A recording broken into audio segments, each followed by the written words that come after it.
en tout cas ces derniers jours, les délestages d'électricité fréquents. J'entends parler de ça, mais je ne sais pas. Je sais que quand on parle de l'eau, d'abord c'est un ensemble, mais quand on parle de vivant, il faut chercher les objectifs, le fait de développer une ville ou encore un pays en cascade. Franchement, je ne sais pas trop.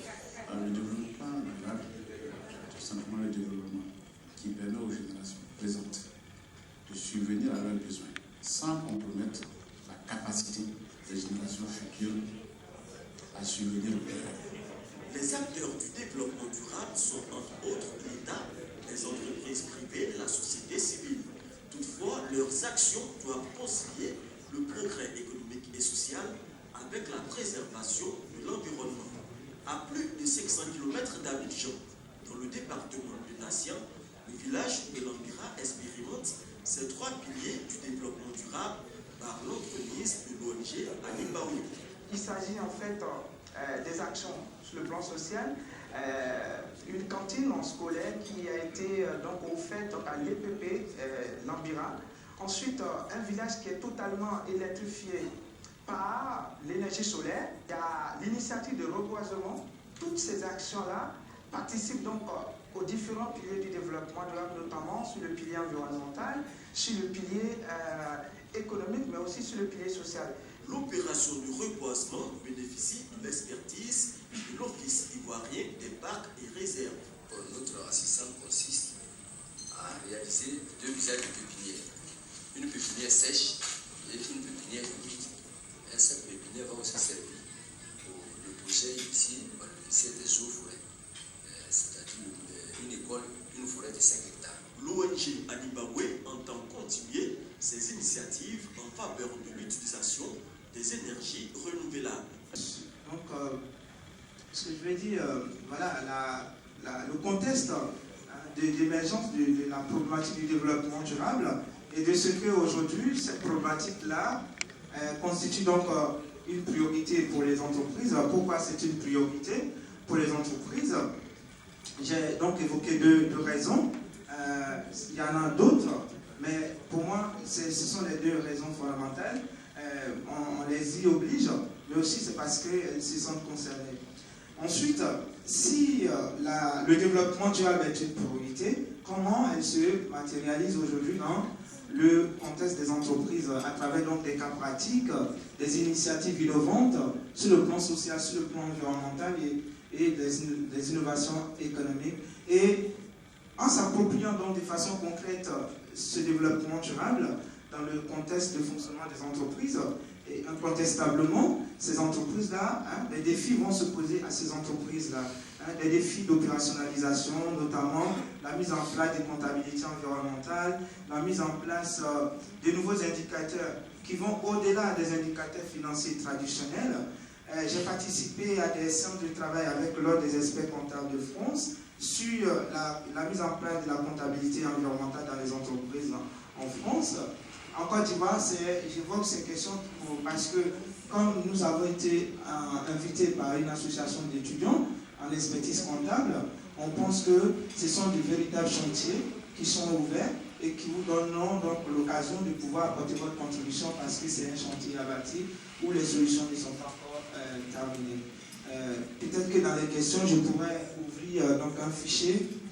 Ce que j'ai dans mes idées, j'ai oublié de l'ouvrir, mais si on pose la question, je vais l'ouvrir, qui portait donc sur la contribution des DAF, donc les DAF et contrôleurs de gestion, à cette problématique du développement durable. Donc les financiers, de quelle manière ils peuvent donc apporter leur contribution à la mise en œuvre opérationnelle du développement durable. Voilà un peu quelques informations que j'ai vraiment l'honneur et je vous remercie encore infiniment de me donner l'occasion de me retrouver parmi vous ce matin. À présent, nous permettons à chacun ici présent dans l'assistance de s'exprimer sur ce sujet. Donc nous invitons chacun d'entre vous à poser des questions à Dr Denis Nyonzou pour animer les échanges qui vont suivre. Et je crois que, comme le docteur Nyonzou a dit, c'est une démarche qui est irréversible. Il me semble que il y a une prise de conscience globale sur sur cette thématique-là, surtout quand il s'agit de penser à ce qu'on laisse aux générations futures. Donc moi je vais vous parler, je vais dire quelques mots sur donc l'investissement responsable, socialement responsable, et ensuite on laisser surtout la place à des débats, à des discussions, parce que à mon avis c'est ça l'objectif. C'est vraiment important qu'on puisse échanger sur cette problématique qui est cruciale et voir quelles sont les pistes de solutions. Alors, l'investissement socialement responsable est un type d'investissement. Enfin, évidemment, ce concept a commencé aux États-Unis, comme la notation financière d'ailleurs, pas eux, dans une structure qui fait du tabac ou de l'alcool, par exemple. Okay. Alors, il y a eu une évolution sur ce concept d'investissement socialement responsable et qui a abouti au concept dont parlait tout à l'heure la directrice générale de Vigeo de responsabilité sociétale et environnementale, donc, qui est devenue en réalité une prise de conscience de comment gérer son entreprise et comment prendre en considération tous ces paramètres qualitatifs-là concernant l'environnement et concernant le développement durable qui pourra avoir un impact non seulement sur l'entreprise elle-même, mais sur l'environnement dans lequel évolue cette entreprise. Donc quand il s'agit de l'entreprise elle-même, c'est de savoir quel impact ces actions vont avoir sur ces stakeholders, comme on dit, sur toutes ces parties prenantes, hein, que ce soit en interne le staff, ou que ce soit le rapport avec l'environnement. Les fonds d'investissement sont des véhicules ou des entreprises, des entités, à qui des investisseurs confient leurs capitaux, et ceux-là doivent les investir dans des projets qui sont supposés être profitables en général, et leur apporter un retour sur investissement.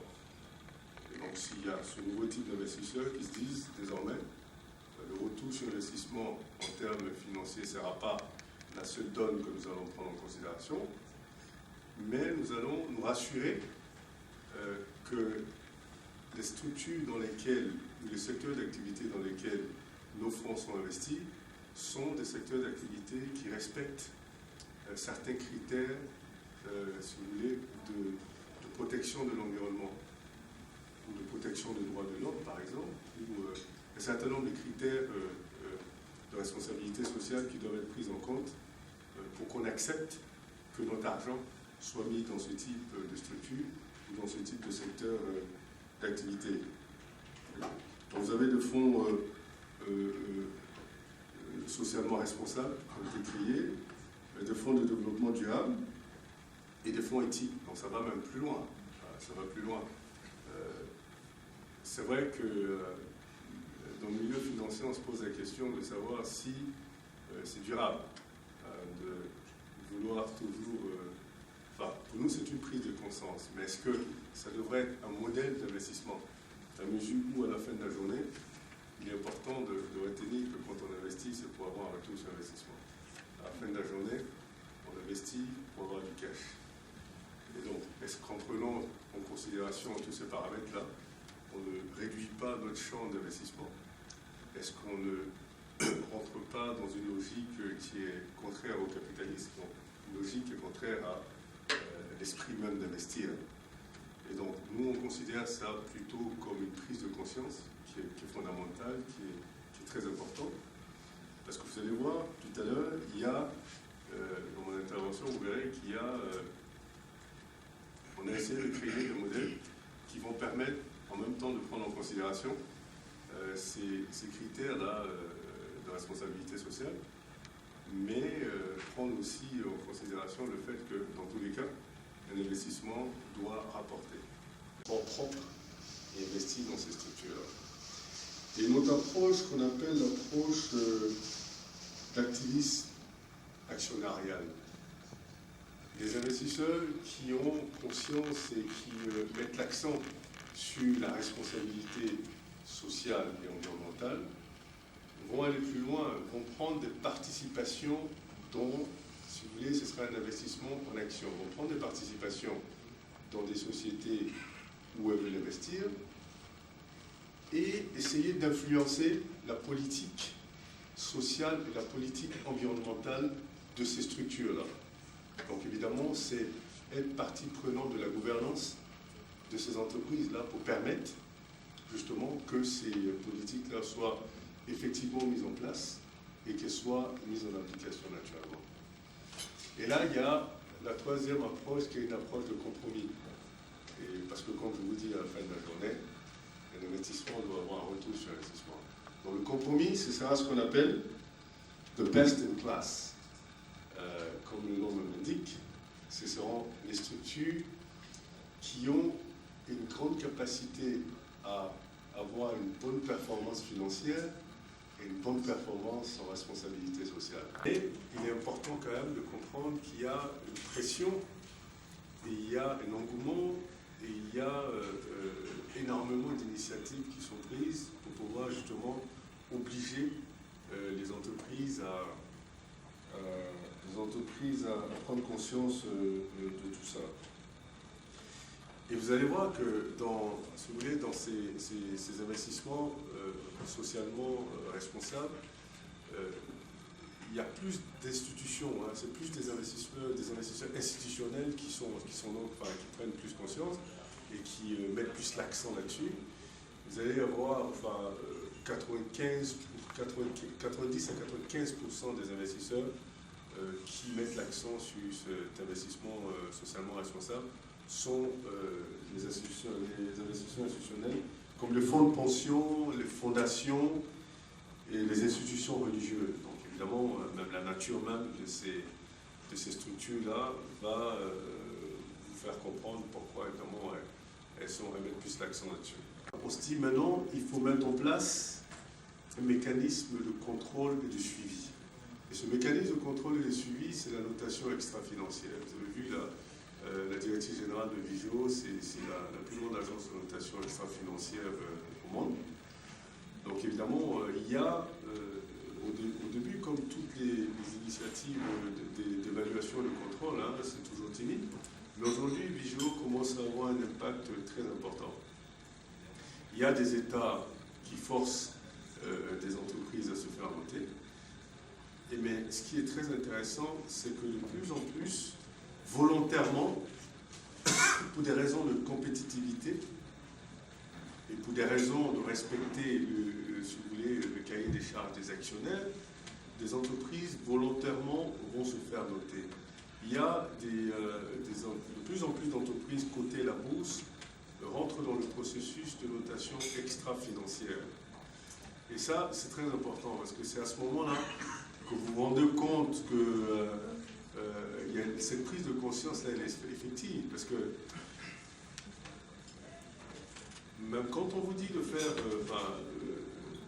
d'agir dans le respect, ou du moins dans le respect de la nature, dans le respect de ce que nous utilisons dans ce monde qui pourrait aussi servir à d'autres générations, on peut prendre conscience. Prendre conscience est une chose, agir est une autre. On peut agir parce qu'on est obligé, même là, on peut tricher, mais quand nos intérêts sont touchés, à ce moment-là, on n'a plus besoin de nous demander d'agir. Quand les sociétés commencent à réaliser que ça a un impact sur leur compétitivité, que ça a un impact sur leur efficience, que ça a un impact sur leur efficacité, à ce moment-là, on n'a plus besoin même de leur dire que c'est obligatoire.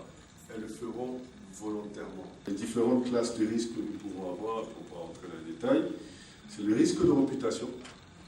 Le risque de réputation. Alors à présent, vous êtes libre de participer aux échanges, de poser vos questions.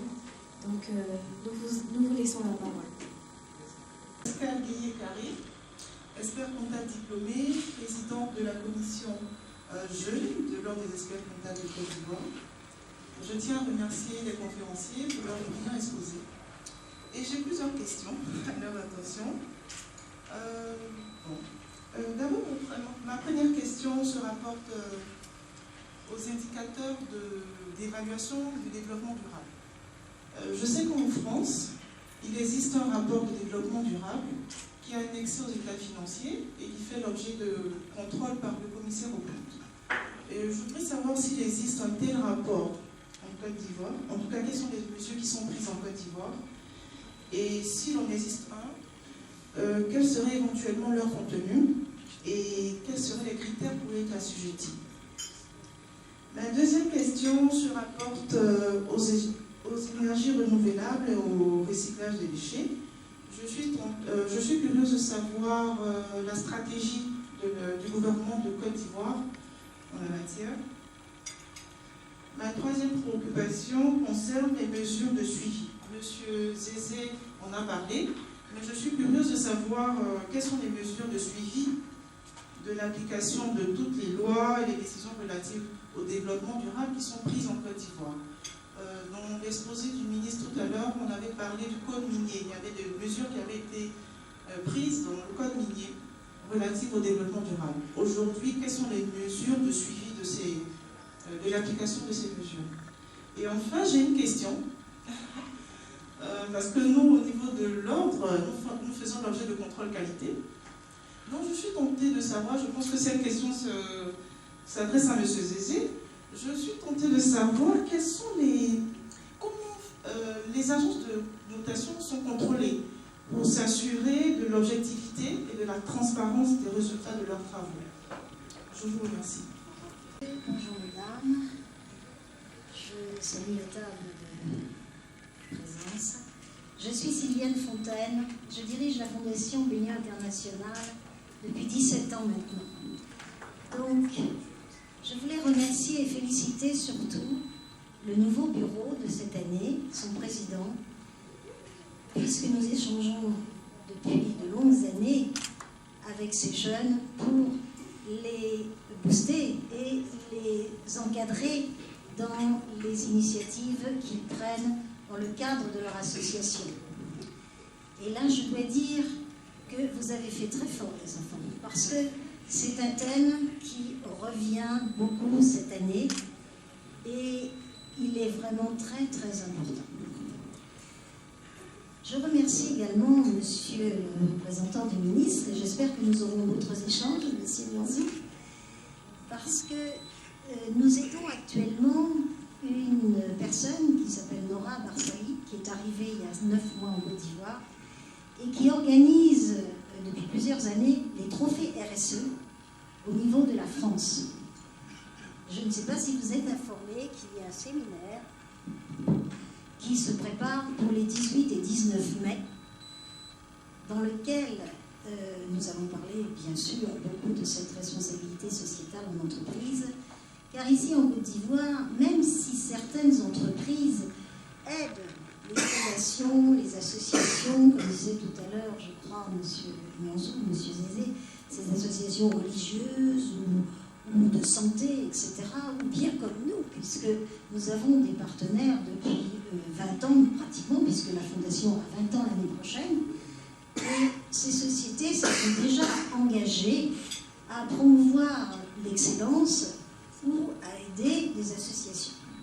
Donc nous espérons beaucoup, mais vraiment beaucoup, de nos experts comptables qui vont arriver dans ces sociétés pour non pas les obliger, pas une obligation, mais peut-être les orienter vers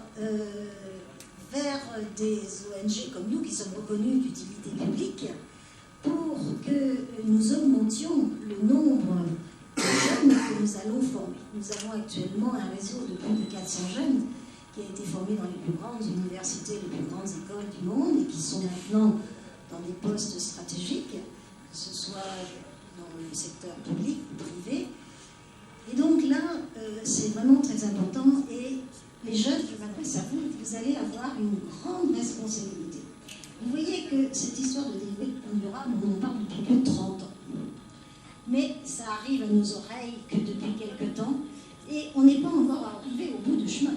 Vous vous en rendez compte, il y aura une grande manifestation à Paris en décembre et on va reparler de ce développement durable. Mais il a fallu des années et des années, on ne change pas des habitudes et des choses qui se sont produites depuis des siècles. Donc c'est cette jeunesse, c'est vous qui allez être responsable de mener le combat, parce que ça va être un combat, et particulièrement en Côte d'Ivoire. Mais la Côte d'Ivoire est toujours, je dirais, à la pointe des nouveautés. Donc je ne me fais aucun souci, je sais que vous allez aller très vite et que vous allez bien comprendre le processus qu'il faut adapter pour que la responsabilité sociétale en entreprise soit une réalité. L'année prochaine déjà, Mme Marsali organisera les trophées RSE de la Côte d'Ivoire. Donc certaines sociétés vont être sélectionnées et il y aura ces premiers trophées. Alors si vous voulez des informations concernant ce séminaire, je voulais savoir, monsieur le représentant du ministre, si vous avez prévu au niveau de votre ministère d'envoyer quelques personnes participer à ce séminaire. Il faut faire vite maintenant parce qu'il a lieu les 18 et 19, donc il n'y a plus qu'une semaine et quelques jours pour que vous puissiez participer à ça. Voilà, c'était tout ce que je voulais dire. Je vous souhaite une bonne fin de matinée et beaucoup de courage.